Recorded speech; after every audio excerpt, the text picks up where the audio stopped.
Hi, it's Glen Mulcahy, your host for Love of the Game Summits podcast and now live streams. I'm really excited to be joined today with Dr. Julie Stamm. She's a clinical assistant professor at the University of Wisconsin-Madison. She brings a unique perspective on the issues of repetitive head impacts in youth sports. Science expert in the field. An anatomist, that's something that I struggle with all the time, the word, with knowledge in childhood development throughout the body and brain. Athletic trainer who has provided medical care for athletes in a variety of sports. She resides in Fitchburg, Wisconsin. She's also a multi-sport athlete, having played basketball, volleyball, and softball. Today we'll be talking about her new book that just released a few weeks back called The Brain on Youth Sports, The Science, the Myths, and the Future. Julie, I can't tell you enough how I'm excited. I am looking forward to our chat. Thanks for joining us. Thank you for having me. So I'm just kind of curious, as and I was fortunate enough to get a copy of the book and do the deep dive and the power read. And looks like your sports experience were in non-contact sports, so basketball, softball, volleyball. What led you down the path to focus your research on the contact side, football and hockey and others, just out of curiosity?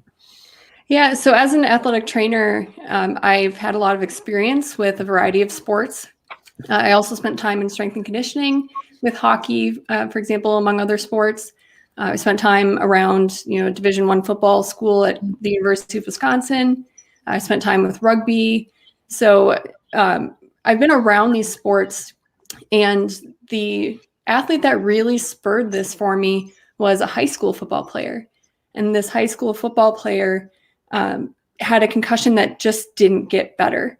And I saw not only how it affected his athletic experience, but also just his life, academics, his friendships, things like that. So it was something that really drove me to study the brain in sports.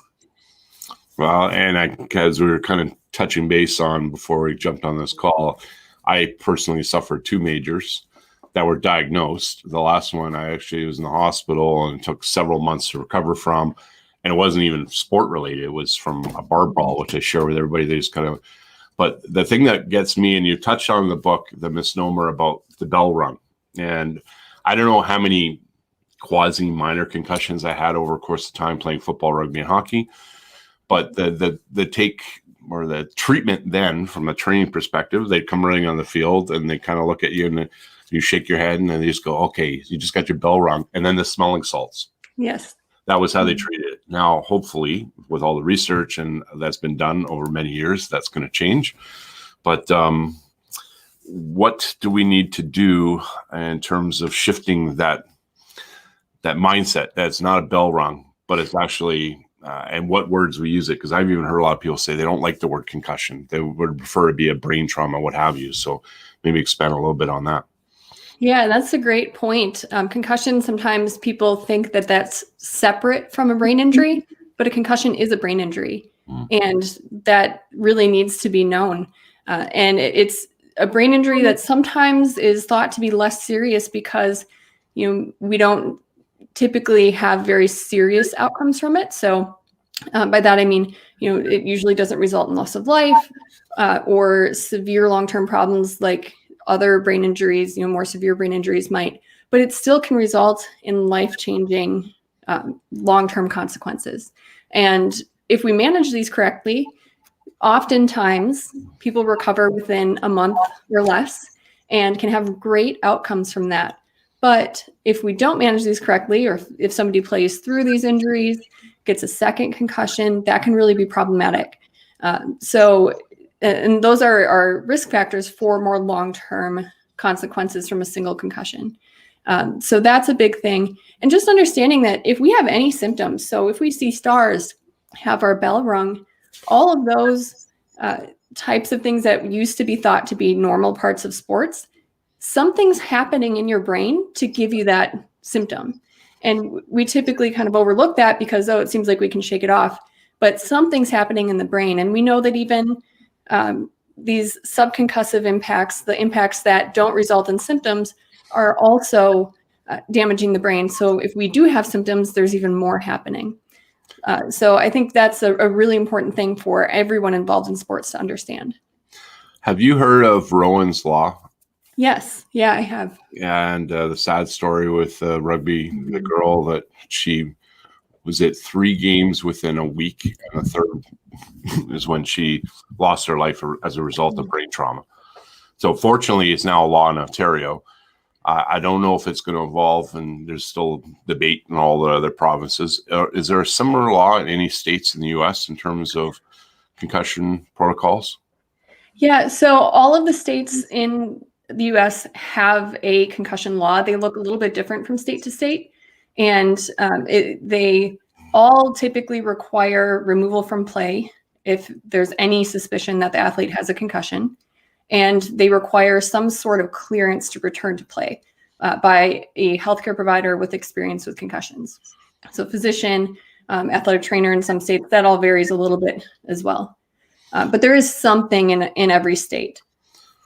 So it is evolving. How soon did that start coming to fruition? Because we've been talking concussions. Like I run a lot of hockey clinics, and in the last, 10 years ago, when the subject kind of came to fruition, everybody kind of, it's not a big deal. The last 5 years, all the coaches say, well, the only reason that concussions is a hot topic is because we're that much more aware of it. But the concussion rates probably are the same as they were. And I'm going, no, that's not the case. It's because of the speed of the game and whatever the case may be. Kind of touching on, and I'm going to completely sidetrack, on the hockey world. I remember my son was playing on a team, and the program said, we've just come up with these concussion-proof helmets. We wanted all the players to wear them. So in your book, you're referencing about helmets and stuff like that. So I'm just kind of going what truth is there to anything like a concussion-proof helmet, if anything? None. There are some helmets that are a little bit better than others, particularly in hockey. There are some helmets that do little to protect from concussions and some that help a little bit more. But your brain still moves in the skull. And you don't actually have to hit your head to get a concussion, which is a big misconception about concussions. A blow to the body that causes the head to move back and forth, kind of like that whiplash effect, can also cause a concussion. So if you don't even have to hit your head, what good is a helmet going to do in that situation, right? So your brain is still going to move within the skull, and no helmet can prevent that. Helmets do an excellent job of preventing what they are intended to prevent, which is skull fractures, but they're not great at preventing concussions. There is a lot of research going into trying to find materials and design helmets that can dissipate forces a little bit to help absorb some of the forces and do a better job of preventing some concussions.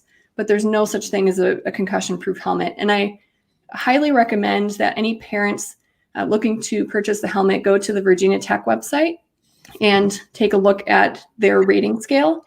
Price does not mean better. So higher price doesn't mean that it's a better helmet. The majority of helmets function pretty similarly. They score pretty similarly on their scales, and there can be hundreds of dollars difference in price for no real gain. Hockey, as I said, those helmets, there are only a few that actually rate a little bit higher, but most of them rate a little bit lower and do even less good to help prevent against concussions. So I would really recommend checking out that website and looking at the helmets there and their ratings. Like you're ahead of me, because that's where I was going to kind of take you. Virginia Tech, because that was one of the references for this particular helmet. It was, the brand was Messier, and then they got acquired by, I believe, Bauer. And what is this, probably 6 or 7 years ago. But what I saw in your book, you were referencing a couple of football helmets. One was, I think, $1,700. Another one was like $400 range. And there wasn't really a noticeable difference in the ratings from Virginia Tech. So is it more marketing than it is actual science? It is. At this point, every company wants to solve the problem, right? And everybody, our nature as humans is we want a quick fix, and we want that one thing that's going to solve the problem. But it's just not going to happen that easily. You definitely need helmets, and you need good helmets. Because I said they prevent skull fractures, and that's really incredibly important.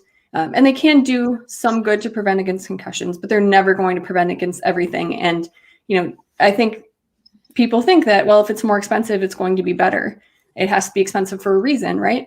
But the truth is they don't really rate that differently. And, the benefit that you're getting out of those several $100s more just isn't there. And it's like the composite sticks. It's more of bragging rights. I've got the latest and greatest, which I kind of went down that path. And I always recommended parents, make sure you have your kid in a good hockey helmet. Same with football. When I played football, all the equipment was provided. And I had the painful, because I've got a big head and everybody looks at my head and whatever the case. I didn't fit the air helmets when they first came out. So picture me having a plastic helmet with gel packs. That was my helmet. Everybody else had their latest and greatest, and I'm running around the field as a wide receiver, whatever the case may be. So what about mouth guards? What's the science going on mouth guards? Yeah, so it's really inconclusive for mouth guards. The science really doesn't show that they're incredibly beneficial. There are a few studies that suggest they might help a little bit, but they're mostly going to help with any blow to the chin. That would help you kind of brace down and bite down. But it's very minimal again. So we should not be relying on mouth guards. Even if those couple of studies are true that show that maybe there is some benefit, it's not going to prevent every concussion. And they're really meant to protect your teeth and your jaw. So they should really just be used for that. And we should be doing other things to try to prevent concussions. Awesome. Okay, so that's the equipment. Let's talk about the actual development. I have a degree in motor control and performance, which is this layman's term now, kinesiology. Big push when I was doing my studies was more on motor learning and the zeroing in on the key development age groups for kids. Motor learning was between 9 and 12. Well, as I'm going through your book, it also appears brain development kind of coincides with that 8, 9 to 12-year-old age group. Tell us a little bit more about that. Yeah, there's a lot going on in the brain throughout development, but there's an extra lot going on in that 8 to 12 range. So we have increases in blood flow to the brain. There's peaks in what we call myelination, which is this layer that we lay down on our nerves, on our neurons, to help make signals go faster. And that's really important for our brain and our processing. And there's a lot going on. Different structures reach different peaks at that time. And it's a time when there's a lot going on that there's also a lot to disrupt. So the more that we do to disrupt the brain during that time, it's going to have a bigger effect then than it will, maybe a little bit later when we're older and those structures have already reached a peak of development. Now, some structures do continue to develop even into early adulthood. So it's not like we're done at that point. But that 8 to 12 range represents a very, critical period of development.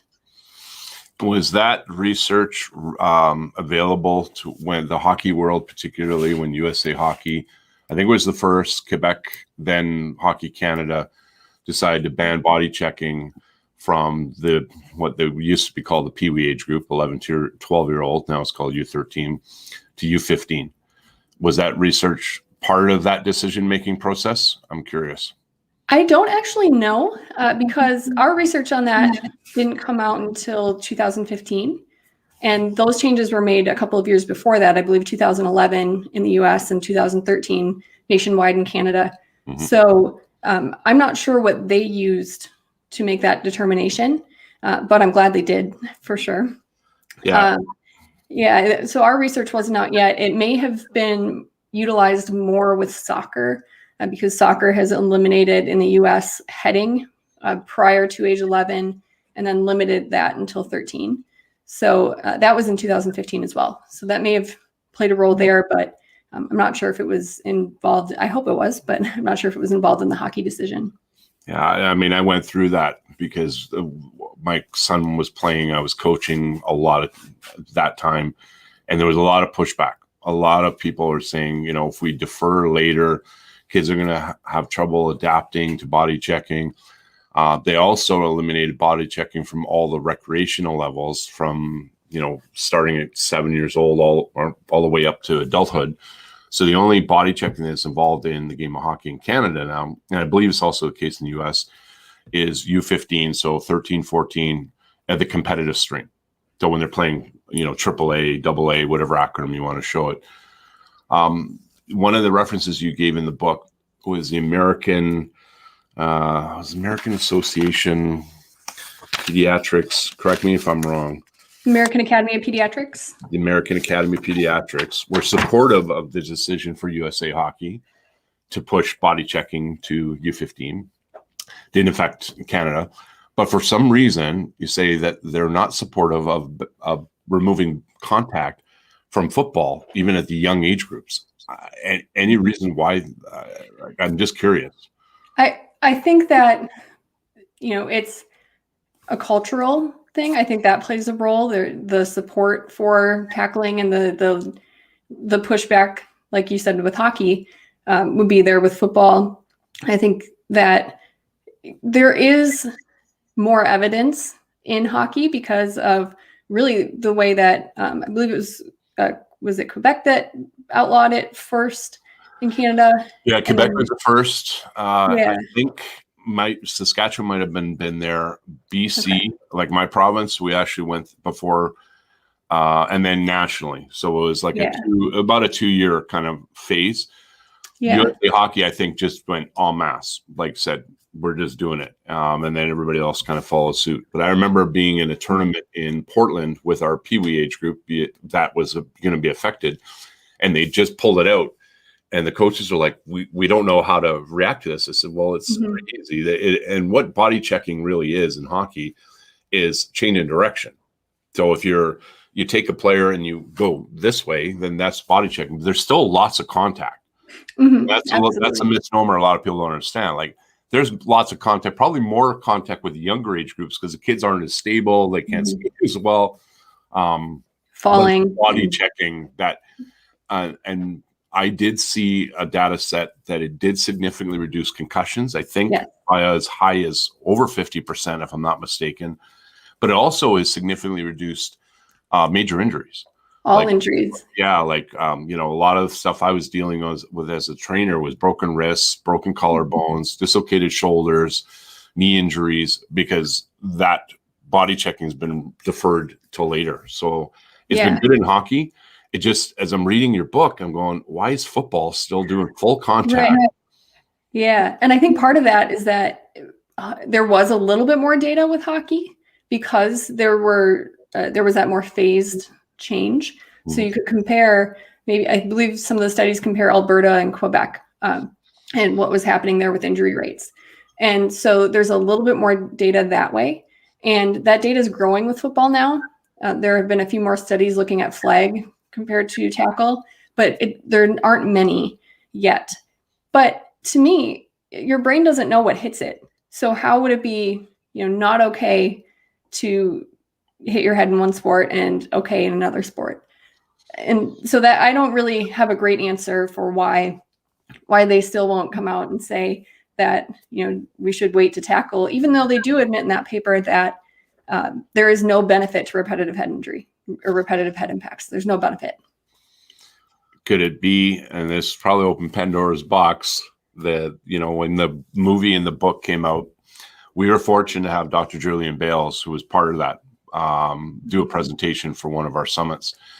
The CTE the issues that have been revolving with it, and the NFL pushing back because it could affect the money train. Do you think that's part of it? I do, but with the money sense, aside from equipment, because obviously if kids aren't playing tackle, then they may not have the padding and the helmets and everything, even though there are, in that transition versions of the game that might be, shoulder pads and helmets, but flag or tackle bar, which is basically there's bars on your back and you wrap the individual up and then pull the bars off. So you're starting the tackle, but you're not taking anyone to the ground.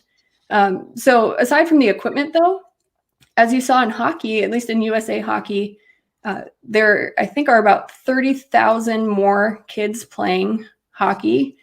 And I think that study was 2017 compared to 2010, 2011.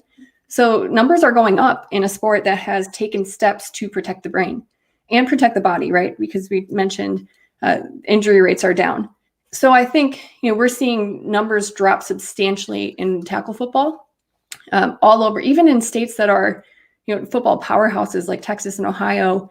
We're even seeing numbers drop there substantially, but numbers in flag are increasing. So I think if that change was made and tackling was delayed, that we may get more people into the game. And sports are so important and have so many benefits. We want people to play sports.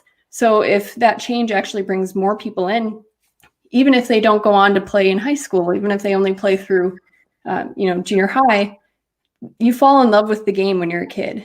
Yeah. And so financially, I think that, the NFL would benefit from having more flag football or just all flag football when kids were younger, because they're bringing more people into the game. Yeah, and probably one of the big changes too is with a lot of kids pulling out of sports, and the U.S. statistic 70% by 13, which we're advocating against and trying to get more kids into the game. But the less kids that play a sport, that means the less your fan base is going to be. Exactly. Right, and then that's where I'm kind of going with the money monetization, because they're seeing like baseball, Major League Baseball is seeing a huge drop in attendance early in the season, and then we hit this pandemic for the last 15 months. That didn't help anybody's case. Hopefully we come out of this. But the overall attendance, and you kind of touch on it too, the benefits of sport, all the stuff that making it fun. So is it fun for an 8-year-old kid to get hammered head to head with a helmet? Probably not so much. Is it fun for them to play flag football? Because another sport that is booming is ultimate frisbee. No contact, but it's growing in leaps and bounds. Probably one of the fastest growing sports that I know of in Canada and probably globally. One of the big recommendations you're making in your book, and correct me if I'm wrong in the inference, is for the contact sports to consider delaying contact to at least when the kids are teenagers, so 13 years old, to allow for that brain maturation, the development, and limit the amount of head contacts over the course of their playing career. Correct me if I'm wrong on that. Absolutely. The research when it comes to CTE really shows that the more you play, as a long-term effect, the CTE, chronic traumatic encephalopathy, the research really shows that the more impacts you sustain, which would happen with playing a longer, number of years of the version of the sport with these head impacts, that increases your risk. And when it comes to development, the more time we give for the brain to develop, the better. So especially if a player doesn't start tackling, for example, or checking until high school, then you only have most likely 4 years of those repetitive head impacts. And then if we lessen those in the high school level, so really minimize the tackling in practice as much as possible. Even some very successful programs have completely eliminated that tackling in their practices, aside from maybe a couple of practices early on. Then your odds of having long-term consequences are low. Your odds of concussions are substantially lower as well. Even though more concussions happen in games, we spend so much more time in practice that if we can eliminate those impacts in practice, those concussion numbers are going to drop. So, we can still play these sports, but protect the brain at the same time and really limit our risk. We're never going to prevent every concussion. That's not possible. We're not wrapping kids in bubble wrap. We still want kids to play, and there's always going to be a risk, but we don't have to subject them to those impacts that are inherent to the game. Those impacts that happen on every play, we can limit those, at least in practice, and eliminate them from the youth level and really go very far to protect our children's brains. And touching on the programs, Ivy League, Dartmouth. Yep. They eliminated tackling in all of their practices, and they're like a powerhouse. Yeah. It shows that you can do it. But one of the cool things they did is they're tackling robots, right? Mm-hmm. Yes. Similar to like tackling bags that I use for my rugby teams that I coach. Mm-hmm. They were going through the motions of the actual tackle, but you could make sure there was no head-to-head contact. So there are ways to teach the skills without actually having to go through it. And fortunately, they're starting slowly but surely at all levels started pulling that out. So the teenage years on terms of if they were an early sports specialization. So we kind of touched on the Friday night hikes before this call. The kids start hitting and they're doing full contact and they're specializing in football. Has there been any research once they get to the teen years or later of how good or bad that is versus them being a multi-sport athlete until later and then going into contact? Because you did reference some amazing athletes. I want to touch on that after that.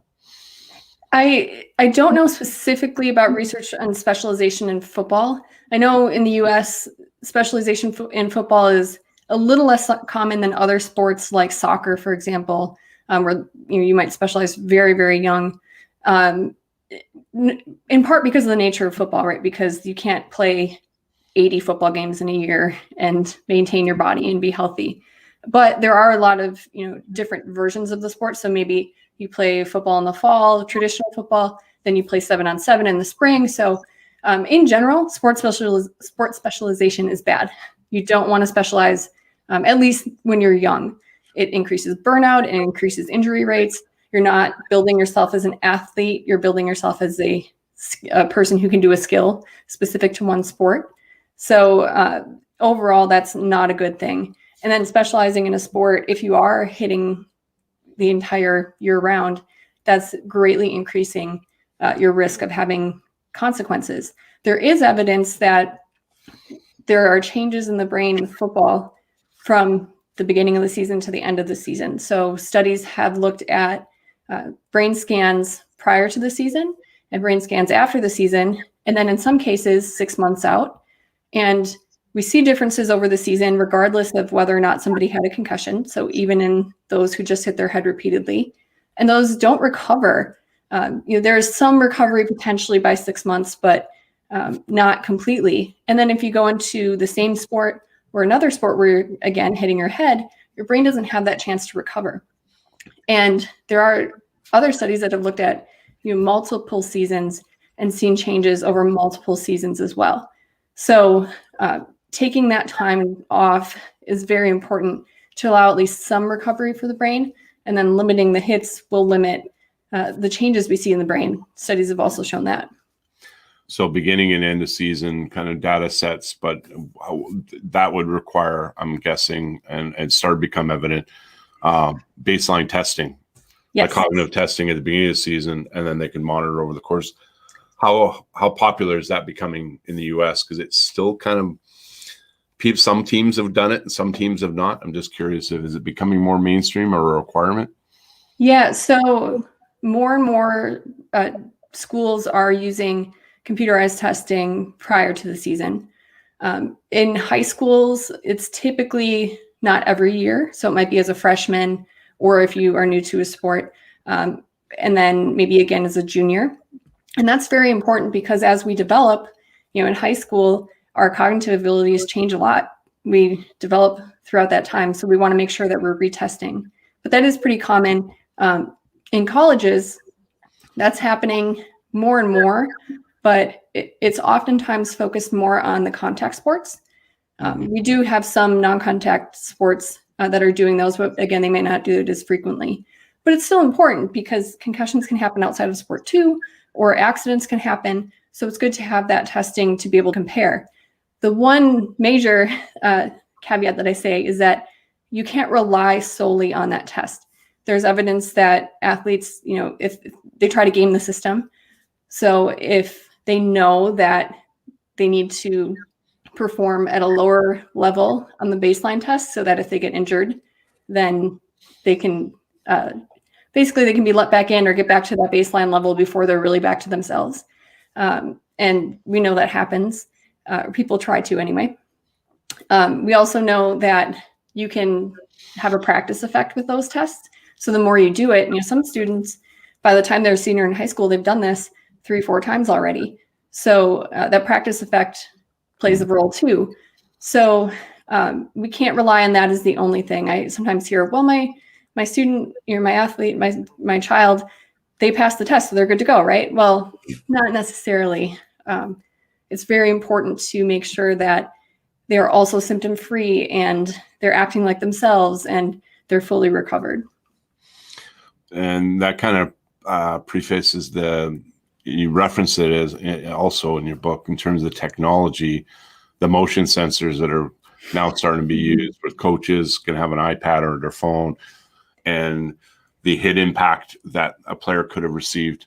How far is that being adapted, and how reliable is it? Because I'll admit, when I was coaching rugby, we were approached by an organization to say, but where are they going to put it in rugby, right?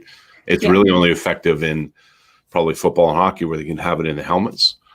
So is that starting to become kind of a go-to for programs, or no? There are more programs starting to use those types of things. Riddell has a helmet that will signal a low, medium, and high impact. And we don't really know what that means because that information is proprietary. So we don't know what level of force qualifies as a medium or high level impact. So it is becoming a little bit more popular, but it's not really useful yet.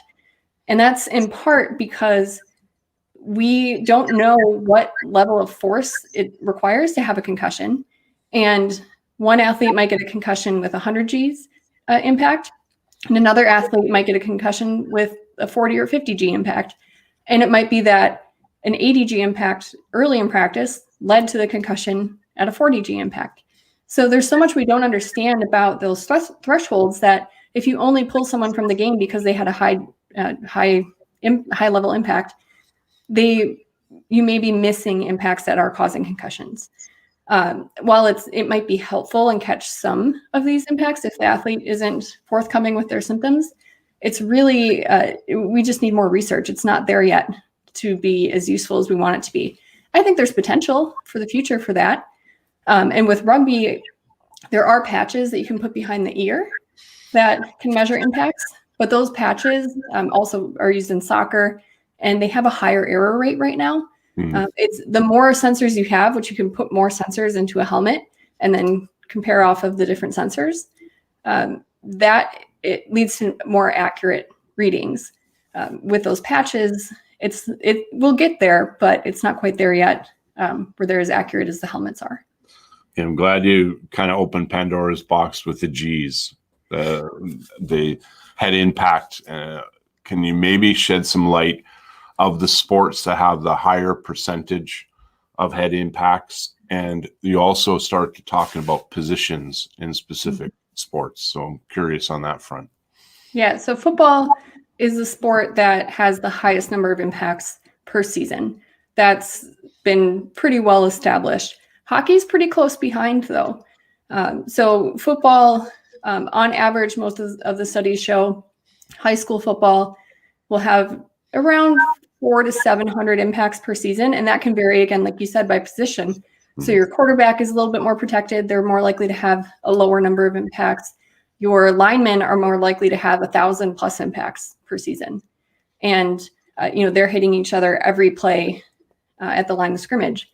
And from there, you may have fewer impacts with a wide receiver or a cornerback, but they're more likely to have higher magnitude impacts. And your linemen will have more impacts, but they tend to be lower magnitude. And it's likely that the consequences lie on a spectrum too. So even if they're lower magnitude, a higher number of those will lead to consequences, and higher magnitude hits, even in smaller numbers, will lead to consequences. As I said, hockey tends to fall around that 300 to 400 per season, and soccer varies a lot as well. And I don't think that we're necessarily capturing soccer as accurately because athletes play in so many different leagues these days. We might have somebody play in high school and then go to a club sport, and then maybe they're in another league. So that makes a difference, definitely. So I don't think we're accurately capturing the impacts that are happening in soccer. Rugby, there hasn't been a lot because those sensors aren't quite as accurate, but it seems like it lies somewhere closer to football. So from a boys versus girls standpoint, which sports highest concussions for boys? I'm guessing football. What about girls? Yeah, football for boys, hockey is pretty close behind. And then for girls, soccer is the #1 sport for concussions. Hockey also is growing for women and concussions there as well. But soccer would be the #1 sport for incidence of concussions. And it's not always happening. We think about heading the ball, but when two people go up for a header and collide with each other, that's a big source of concussions. That, or you go up for a header and you fall and you hit the ground, that's also another big source of concussions in soccer. And when you look at comparable sports between males and females, females have higher concussion rates in those comparable sports. We don't totally know why. It's likely due to physiological differences, potentially hormonal differences, also neck strength or just core strength, where they can't stabilize their head in the way that males can. And that leads to greater accelerations and forces. And females, there's some that say that females may be more likely to report their symptoms, but I don't know that that's always the case. Women also are trying to live up to the same level of toughness. There's those kind of cultural differences between males and females, and sometimes females have to go even to greater lengths to show their toughness. And I think that there are more females hiding concussions than we realize. Hiding is not a good thing. So No. how do we get both the player, the child, the athlete to report if they feel it? Because we talked a little bit about Rowan's Law. And then secondly, the parents who are kind of chasing the dream through their kids, which has been a big problem in recent decade, the scholarships and playing professionally, to be more cognizant that, it's better to release the symptoms, report it, recover, than to try to play through it, because playing through it is not a good thing. Not at all. Yeah. So it really takes a village on this one. Athletes, they need to be aware of what a concussion actually is and what the symptoms are. They need to be made aware that your likelihood of having prolonged symptoms, which can affect your entire life, including your play on the field, that the likelihood of that is higher if you keep playing with symptoms. Your likelihood of a second concussion with even worse symptoms and worse outcomes is higher if you keep playing through. But your likelihood of having a full and relatively fast recovery is a lot higher if you do report your symptoms and you do come out of the game. And, when the stress of that one game, it may seem like all you want to do is just get through and play. But in the long term, it can have a big impact on your life. And it's hard for a child whose brain is still developing to understand what that long-term effect could be. But it's important to talk about that. And parents and coaches also need to be aware, especially with younger kids, because a child might not know how to express their symptoms. They might not understand what they're feeling, or they may not know how to describe it. And as a result, those can go undiagnosed. But a coach who really knows their athletes, or a parent who really knows their child, might notice things that wouldn't otherwise be noticed. So it's important to keep an eye on that too. Also, we know that athletes are far more likely to report their concussions if they feel like their coach would support it. And the only way they're going to feel that is if the coach says that. If the coach says, I value your health, your brain is important for more than just this one game or this one season. We want you to report, that's valued. And really talks about that, not just at the beginning of the season, throughout the season, really creating a culture that values health and long-term and not just the immediate game. So that's a really big key. And the same goes with parents. Athletes will often play through injuries if their parents tell them that that's what they need to do. Yeah. So if parents also create that expectation that they value their health for the long term and they want them to report, that's also critically important. I couldn't agree with you more. I mean, the return to play protocols have advanced significantly, probably the last 5 years, the education, but the downside with the education is kind of a one-off. Everybody has all coaches, I'll talk hockey world, they all have to take a concussion education, but it's a one-time deal. Mm-hmm. And they get into the pipeline. So 2, 3, 4 years ago, that information they learn is a distant memory at best. Yeah. how can we make it more of an ongoing thing where it's, you kind of touch on it, the coaches, reinforcing the importance that they care about the brain health. So how do we get that messaging out to coaches and parents? It should be more of a continuous, ongoing than a one-off. Absolutely. It should happen every year, and it really should happen multiple times a year. This field is rapidly evolving, so we may learn new things, even just from year to year, that change how we would approach a concussion. Even, for example, we used to tell people sit in a dark room and don't do anything until your symptoms go away. And now we know that doing light exercise that doesn't exacerbate symptoms, but light exercise can actually help us recover faster. So it's evolving quickly. That education needs to be frequent. It needs to be in a form that's interesting. If you're just given a handout, or if you have to click through a computer, just read these symptoms, take a little quiz, that kind of thing, or watch a boring video, whether it's coaches or athletes or parents, that's not going to be effective. It has to be done in a way that's engaging. You can go through on the field, for example, coaches and athletes could walk through what they would do if they had a concussion. That understanding of reporting skills. So how do I actually report? For both athletes and coaches, how do we get in touch with the athletic trainer if they're not there on the sideline? What are the steps we should take? Just knowing that and practicing that can actually increase the likelihood of reporting as well. So frequency, engaging education, and really reinforcing that culture, because education and just having that knowledge doesn't necessarily translate into actual reporting behaviors or attitudes about reporting. Especially in the competitive streams when kids and parents are aspiring for them to keep moving up and playing at higher levels. So Absolutely. You touched on it. I'm curious, the myths of diagnosis and recovery. Bring us up to the new era instead of 10, 15, 20 years ago that a lot of people still think, okay, what are the diagnosis and also recovery myths? Yeah, so you don't have to lose consciousness to have a concussion. In fact, only about 10% of concussions result in a loss of consciousness. So that is a big myth. And that's many people still believe that today. And we need to do a better job of educating on that point, because we'd be missing so many concussions if we just relied on loss of consciousness. So don't have to lose consciousness.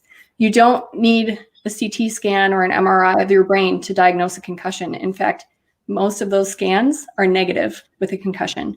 So they're not helpful, but with the CT, you're exposing a person or a child to radiation. So there's no real benefit unless the patient is really deteriorating with their symptoms, really getting worse. There's not a really strong reason to do imaging. We also don't have blood tests right now that can diagnose concussions. That's a common, a more common myth recently based on headlines that we've seen in the media. There is a test that can help determine if somebody needs to have a CT scan. And that's a blood test, but that's only available in the hospital setting right now. And I do think that we will have either blood test or a saliva test eventually, but we're not there yet. There is great research going into it, but it doesn't exist right now. And many of these tests require big machines, so we don't have anything that you could just spit into a tube and test it on the sidelines at this point. We will. I really believe we will, but we just don't have that yet. With that recovery, I mentioned exercise is a big one. As long as it's done under proper guidance and you're not exacerbating symptoms. So we call that sub-thresholds, where we're not making our symptoms worse.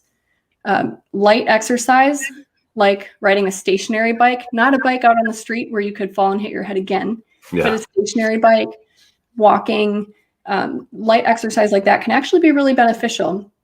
But it is really important to rest your brain, especially your brain and your body, in that first 24 hours. But by about the second day after the concussion, light activity can be actually very helpful. So we don't really abide by that stay in a dark room, until your symptoms go away. It is still important, though, to reduce that cognitive stimuli, especially early on. Don't go play video games or text or sit on your phone. Give your brain a little bit of time to rest. But then light activity after that can be actually very helpful. And what about waking people up? Because when I had my 2 concussions, they woke me up like 6 times. I was going crazy. All I wanted to do was sleep.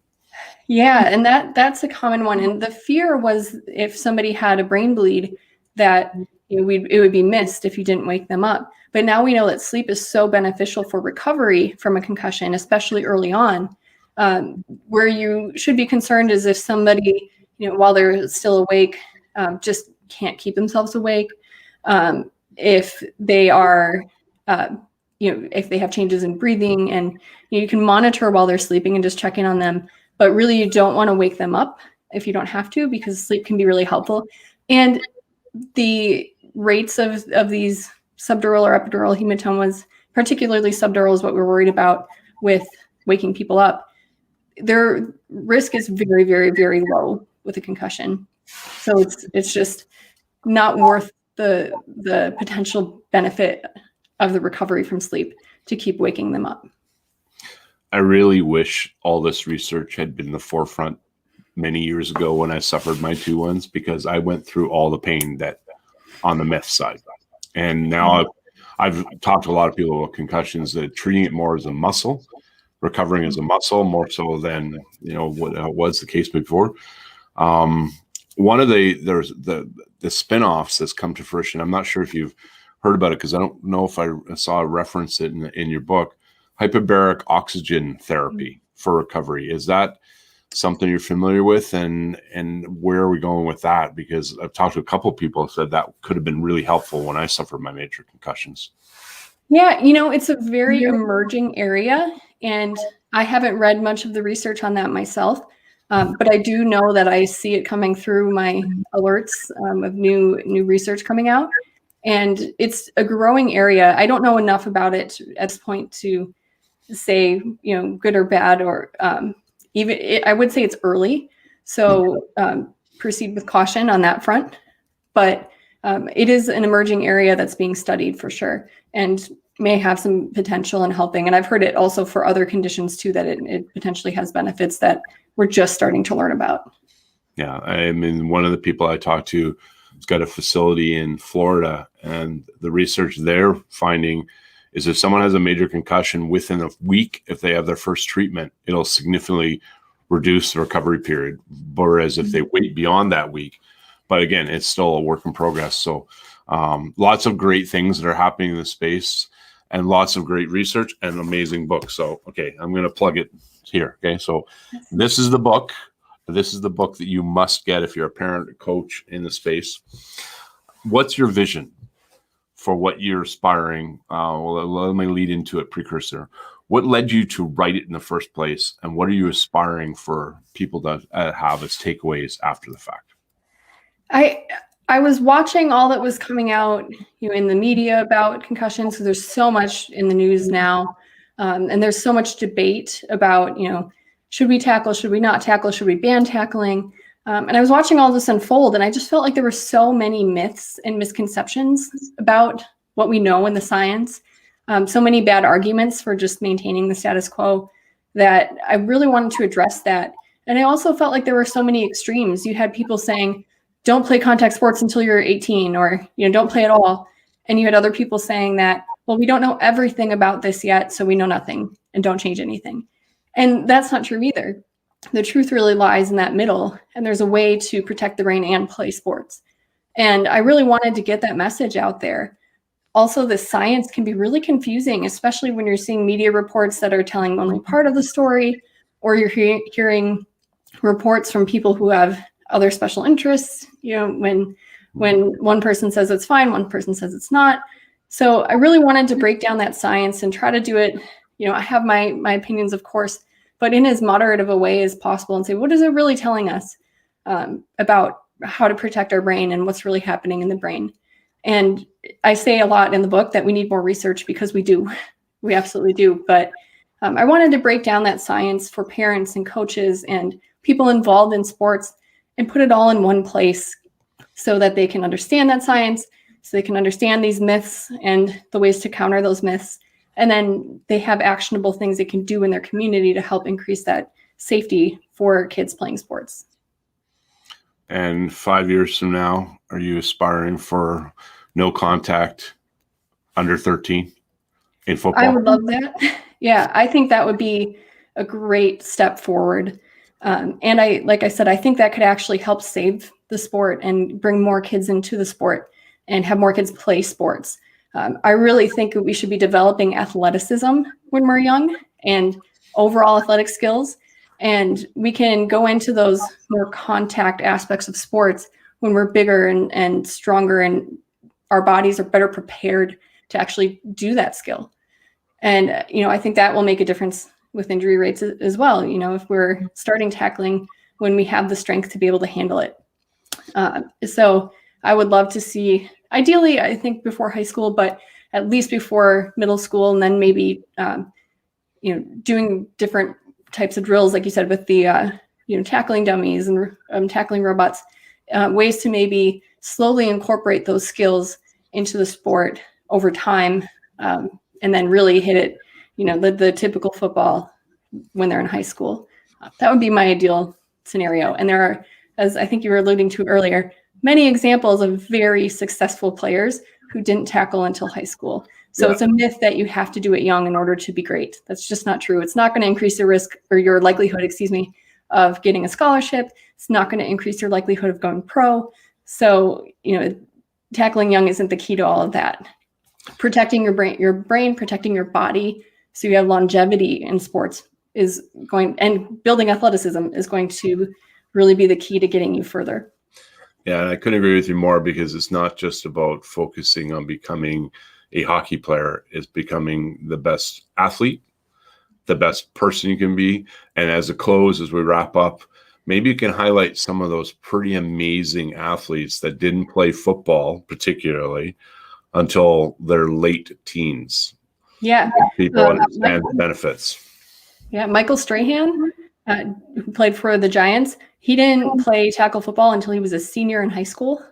He did very, very well for himself. Lawrence Taylor, a legend, didn't play until 11th grade. One of my favorite ones is Jerome Bettis was an all-city bowler before high school. So he didn't play tackle football till in high school either. And Tom Brady didn't play tackle football until he was in 9th grade. And I don't think anybody would say that he would be any better, or any of them would be any better, had they started playing younger. And there's actually many, many more. The Concussion Legacy Foundation has a whole list of an all-pro team of former NFL players that didn't play until high school. Two others I think that were on that list, correct me if I'm wrong. Drew Brees, big advocate for flag football, recently retired. Yeah. Yep. But the one that was top of that list, which greatness, Walter Payton. Yes. Yep. That's one of the best, probably the best running back of all time, and Super Bowl, whatever the case may be. But yeah, I didn't start playing until my teens as well, and I played football starting at 12, rugby at I think 14. I won a gold medal in rugby. I won 2 provincial champions, which is equivalent of state in football. But I was late, and I kept playing them late because I didn't have all those concussions early on. So if that's the last takeaway to leave for parents who have watched this to the end, now I want to just plant the seed. So where can people find your book? What can they do to reach out if they have any questions and queries? So we get to plug, again, here's the book. Where can they find it, and how can they learn? Yeah, the book is The Brain on These Sports, The Science, the Myths, and the Future. You can find it on Amazon, on Barnes & Noble, on my website, juliestamm.com. I have links there where you can go to find the book as well. You can also find more information in my blog on juliestamm.com. You can also find me on socials at Julie Stamm, PhD, at Twitter, Facebook, and Instagram. Awesome. I can't thank you enough for doing this. Hopefully we got enough of a little bit of a plug, and some people will not only buy, but really get some great nuggets. I know I did, and I'll be referencing that book for a while. And thanks so much for the research. And I know you spent, 3 years? Yes, it was a long time. To pull that together. But now that it's come to fruition, I'm pretty sure that you're beyond excited, and look forward to seeing the response that you're going to get. and the virtual tours that you're going to be doing from the book front until you can actually get out there and start signing some of the books. So thank you so much. It was really enjoyed our chat. Thank you so much for having me. I really appreciate you having me on.